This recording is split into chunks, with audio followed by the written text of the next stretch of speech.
तो नमस्कार मित्रों, आप सब मित्रों નું हार्दिक स्वागत है JK2 जगदीश कुंडिया YouTube ચેનલ ની અંદર। અને આ વિડિયો તમે જોઈ રહ્યા છો, આ વિડિયોમાં આખા તેલના ડબ્બાનું કારખાનું તણાઈ ગયું છે। આ વાવાઝોડામાં કેવી માણસોને નુકસાની આવી છે એ આ વિડિયોની અંદર તમને જરૂર બતાડશું।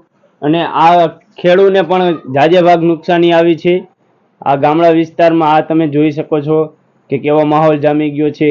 ગામડાઓમાં ખૂબ જ નુકસાની આવી છે ખેડૂને, પાક કોઈ વાવ્યો હોય। અને વાવાઝોડાની અંદર આ સિટી શહેરની અંદર એમાં પણ ઘણી બધી નુકસાની આવી છે માણસોને।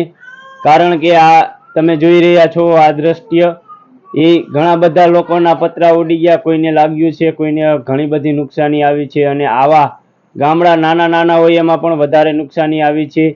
આ વિડિયાની અંદર તમને આખો વિડિયો બતાડી કે આ કેવી રીતે માણસોને નુકસાની આવી છે, કેટલું બધું આપણે આમાં મંદિરોની અંદર પણ પાણી ભરી ગયા છે, ગામ વિસ્તારની અંદર પણ પાણી ભરી ગયા છે, એ તમને પણ સૌ મિત્રોને દેખાતું હશે।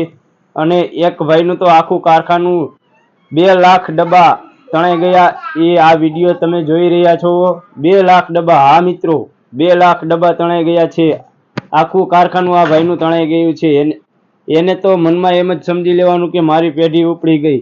પણ આવા કારણ વગરના વરસાદ આવે એટલે આવી રીતે આપણે થાય, નકર આપણે આપણી સગવડતામાં રહી, એવું પણ કહેવામાં ઘણા લોકોનો આવે। અને તમારી સૌ મિત્રોની શું રાય છે આ વિડિયાની અંદર કોમેન્ટ કરીને જરૂર જણાવજો। અને આપણો આ વિડિયો ગમે તમને સૌ મિત્રોને તો ચેનલ JK2 જગદીશ કુંડિયા YouTube ચેનલને લાઈક કરવાનું ભૂલતા નહીં। આપણી ચેનલને લાઈક કરજો, શેર કરજો, સબસ્ક્રાઈબ કરજો। અને આ પૂરો વિડિયો જોઈ અને પછી આગળ ઘણા પણ મિત્રોને મોકલજો, એટલે એ પણ મિત્રોને ખ્યાલ આવે કે આપણે વાવાઝોડાથી સેફટીમાં રહેવું, સાવધાની રાખવી। તો સૌ મિત્રોને જય માતા।